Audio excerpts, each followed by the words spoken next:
Finally, I am back here, back on YouTube, back making Giants content. And of course, the first video back has to be about Saquon Barkley. But before we do get into that, if you haven't done so already, go ahead and leave a like, comment, definitely hit the subscribe button, and join the channel. I'm going to give you my full thoughts on Saquon Barkley, man. My full thoughts on the Saquon Barkley situation with the New York Giants. My thoughts, my takes, all that stuff is going to be here in this video. And let's start it. Okay, Saquon Barkley is going to play on the franchise tag this year for the New York Giants at $10.1 million. Everyone has their opinion. Some people say the Giants made the right decision here. And then there are those fans that are also against the Giants and are upset that the Giants were not able to get an extension done with Saquon Barkley. And in my opinion, I think the Giants and Joe Schoen made the right decision here. I really respect Joe Schoen for, not giving in to the contract demands or the contract wants of Saquon Barkley. I also got to respect the Giants for not just, giving Saquon Barkley the franchise tag after they were able to sign Daniel Jones and just leaving it like that. No, the Giants gave the franchise tag to Saquon Barkley and kept negotiating with Saquon Barkley. They didn't have to do that. They didn't have to, give him the franchise tag and still give out offers for Saquon. They didn't have to, but they did. And I have to respect, and I got to show my respect to Joe Schoen and the New York Giants for that. And one narrative I want to kill that I've been hearing a lot about is, how can the Giants pay Daniel Jones and not pay Saquon Barkley? Now listen, Saquon Barkley is my favorite player in the NFL. He's my favorite player in the NFL. When you open up the channel, when you visit my channel, the first person you see, the first player you see is Saquon Barkley. But you cannot blame Daniel Jones for what's going on with the Giants and Saquon Barkley. You can't. You can't do it. Tony Pollard is on the franchise tag for the Dallas Cowboys. Do you see anybody blaming Dak Prescott for that? Josh Jacobs just led the league in rushing yards last year. But do you see anybody throwing shade at Jimmy Garoppolo for him being on the franchise tag? So how the hell are you going to be able to come up here and do that for Daniel Jones? Daniel Jones got extended because, first of all, he's coming off a great season, coming off a career season for the New York Giants. And when you look at, the trajectory of where we think he can be, we're looking at a guy that could be a top 10 quarterback. I already think he is a top 10 quarterback. You look at the playoff performance he had in the wild card round versus the Minnesota Vikings. I can talk about that all day. Daniel Jones is the future of the New York Giants. Daniel Jones is playing at a much valued position, the most valued position of football at the quarterback position. And it's going to take time for some Giants fans to understand this. I don't know. But Daniel Jones and Andrew Thomas are more important to the New York Giants than Saquon Barkley. Those two guys are the focal point of the Giants offense.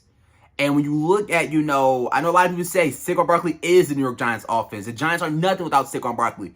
Well, to the casual eye, yes, because we don't have the star wide receivers. Daniel Jones didn't have the greatest numbers last year, passing-wise, 15 touchdowns. That's what everyone likes to point at.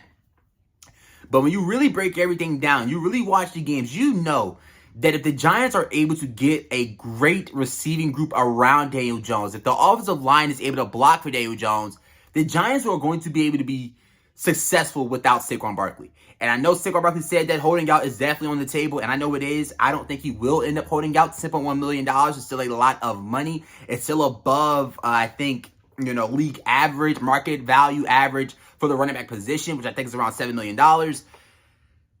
The Giants, if Saquon Barkley was to hold out, like I said in a video a couple of months ago, the Giants, in my opinion, would still be a playoff team. And I'm going to go into why. Listen, first of all, the Giants without Daniel Jones and the Giants without Saquon Barkley are two different teams.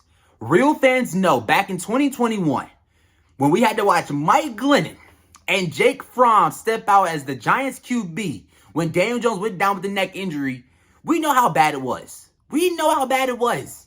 The Giants without Daniel Jones is a team that's not even worth watching.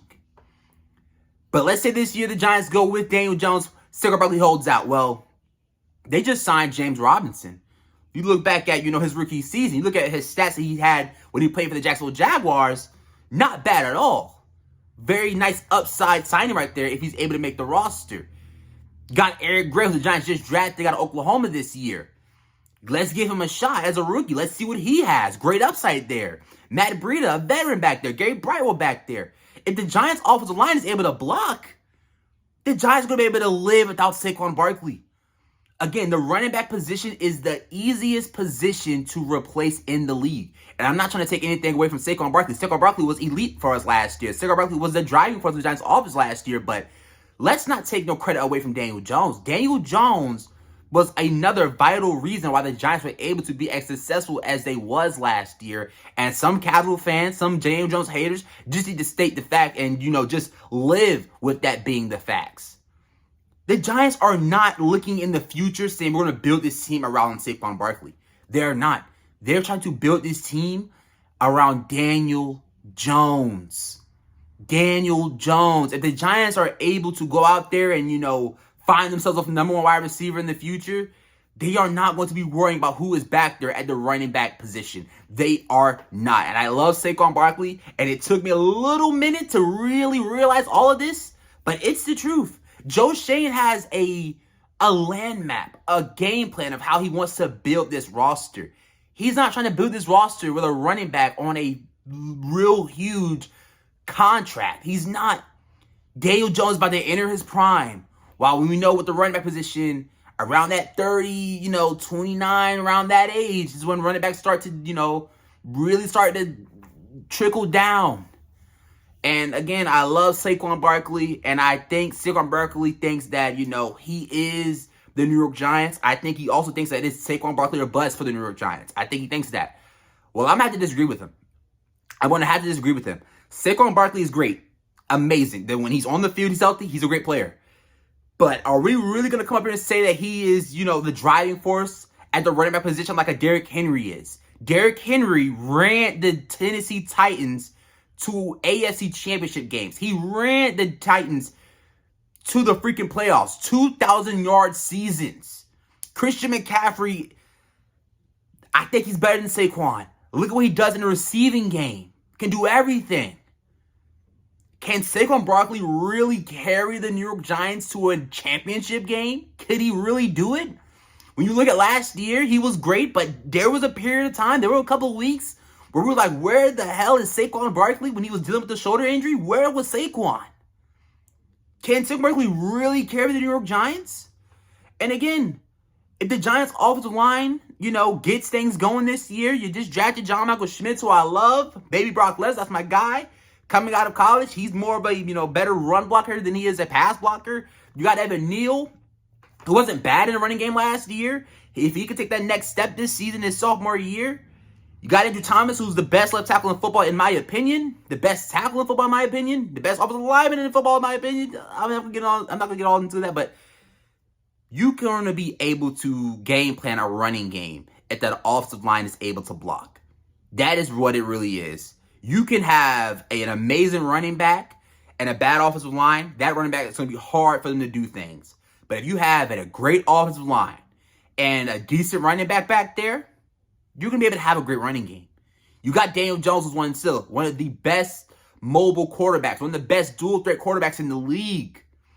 The Giants are not going to miss a beat. The Giants are not going to lose sleep if Saquon Barkley does hold out. I don't think they will. You got Brian Dable. You got Mike Kafka. The Giants were able to game plan last year, to have an offense that could win some games. I feel like they're able to do the same this year. You got Darren Waller at your tight end position. You made additions in the wide receiving room. You got an offensive line that you hope can get things going this year. If Saquon Barkley leaves, if he leaves, but if Saquon Barkley does hold out, I think the Giants would do fine. I think the Giants would do fine. And, I do think that Saquon Barkley, again, I wish the Giants were able to get an extension done with him. I really, really do. But I understand and I respect Joe Schoen for not just throwing a contract out to him. I can respect the Giants not caving in. And what gets me the most is that the Giants are kind of being the poster team for the reason why the running back market is where it's at right now. There's no way. Two other teams also have running backs on franchise tag. The Raiders with Josh Jacobs, who was the rushing leader last year, and Tony Pollard with the Dallas Cowboys. But you don't hear much about those two teams. You hear everything about the goddamn New York Giants for some reason. So, again, one thing, if you are blaming Daniel Jones, which it doesn't shock me because people were talking about Daniel Jones when Dexter Lawrence wasn't showing up to voluntary workouts. When Dexter Lawrence wasn't going to the voluntary workouts with the New York Giants, everyone pointed at Daniel Jones. Everyone said Daniel Jones is the reason why. And it really doesn't shock me, and it shouldn't shock anyone, that people are starting to do the same with Saquon Barkley. It really wouldn't. It really shouldn't shock you. It doesn't shock me. I thought it was stupid when they were doing it then, and I think they're stupid for doing it now. Daniel Jones has nothing to do with the contract negotiations and the situation with Saquon Barkley and the New York Giants. Not a goddamn thing. Nothing. The Giants did the right thing this offseason. They were able to get Daniel Jones on a long-term extension, and they used the franchise tag on Saquon Barkley, just how the Raiders and the Cowboys did with their respective running backs. So that's my overall thoughts. I love Saquon. I hope one day the Giants are able to get an extension done with him next year. It's going to have to be next year because this year he's going to end up playing on the franchise tag at $10.1 million for them, which I think is great for the New York Giants. Not great for Saquon, but it's great for the New York Giants for sure. And just if you're blaming Daniel Jones for what's going on with the negotiations and the situation with Saquon Barkley and the Giants, I think you're a casual, and I think you need to stop talking football because that basically means that you're not watching the games and you do not know what's going on here. So that's my overall thoughts. That's everything. I cannot wait to get back on the grind, give you guys all the content, the training camp, videos. I can't wait.